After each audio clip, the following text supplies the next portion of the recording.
একটা গুরুত্বপূর্ণ কথা, সবাই একটু ধ্যান দিন।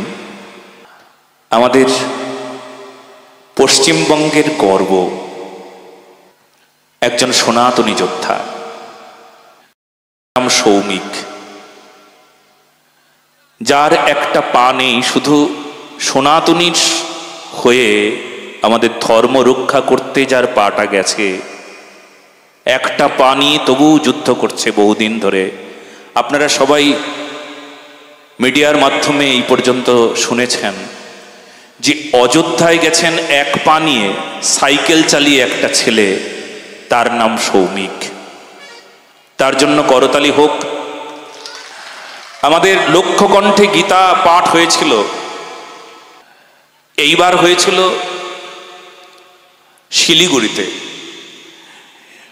কলকাতা থেকে সাইকেল চালিয়ে এক পায়ে গেছে, লক্ষ্যকণ্ঠে গীতা পাঠে উপস্থিত হয়েছে। আপনি এখন কষ্ট পাবেন শুনলে। এখন সে অসুস্থ, পায়ে যেমন আগে ইনফেকশন হয়েছিল যার জন্য পাটা কেটে বাদ দেওয়া হয়েছে, এখন সে ভেলুরে চিকিৎসাধীন আছে। সেই জন্য আমরা যে যেখানে আছি, যেভাবেই আছি, সবাই তার পাশে দাঁড়াবো আর ভগবানের কাছে প্রার্থনা করব, ভগবান দয়া করো। আর যে যেমন ভাবে পারেন তার পাশে আর্থিক, কায়িক, বাচিক সব সেবায় আপনারা তার পাশে দাঁড়িয়ে আমাদের সৌমিকের যেন এমন অনুভব না হয় যে আমার পাশে কেউ নেই, আমার পাশে সনাতনী নেই, আজকে সনাতনীর জন্য আজকে আমার এই পরিস্থিতি, আজকে আমার পাশে কেউ নেই, এটা যেন বলতে না পারে। এই কথা যেন কখনো তার মনে অনুভব না হয়। আমি নিজে দেখেছি, আমি যে যে জায়গায় গেছি, কোনো আন্দোলনে নেমেছি, তখন ও পাশে এসেছে এক পায়ে, এমনভাবে এক পায়ে চলতে চলতে আমার পাশে একসঙ্গে চলেছে, মিছিলে একসঙ্গে চলেছে, আন্দোলনে একসঙ্গে আমরা পায়ে পা মিলিয়ে চলছি, এক পায়ে চলছে আমাদের দুটো পা।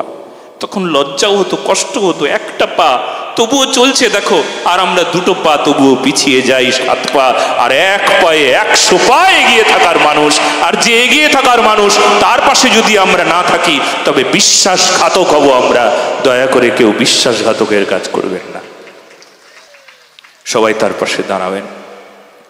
আপনারা দেখে নেবেন, অনেক প্রোফাইলে বারকোড দেওয়া আছে, ওখানেই দেখবেন সৌমিক গোলদার নিজেরও পোস্ট আছে, অনেকেই সেই বিষয়ে পোস্ট করেছে, বারকোড দেওয়া আছে, সেখানে আপনারা আপনার সেবা, আর্থিক সেবা যেমন পারবেন সবাই সেবা করবেন। আমার অনুরোধ, এই ব্যাসমঞ্চ থেকে সারা পশ্চিমবঙ্গের মানুষ যারা দেখছেন সবাইকে, এমনকি মালদাবাসী যারা দেখছেন, এই সনাতনী সজ্জন যার হৃদয় আছে, সে অনুভব করে বিষয়টাকে একবার জয় শ্রী রাধে, জয় শ্রী শ্যাম, এটা বলার ছিল।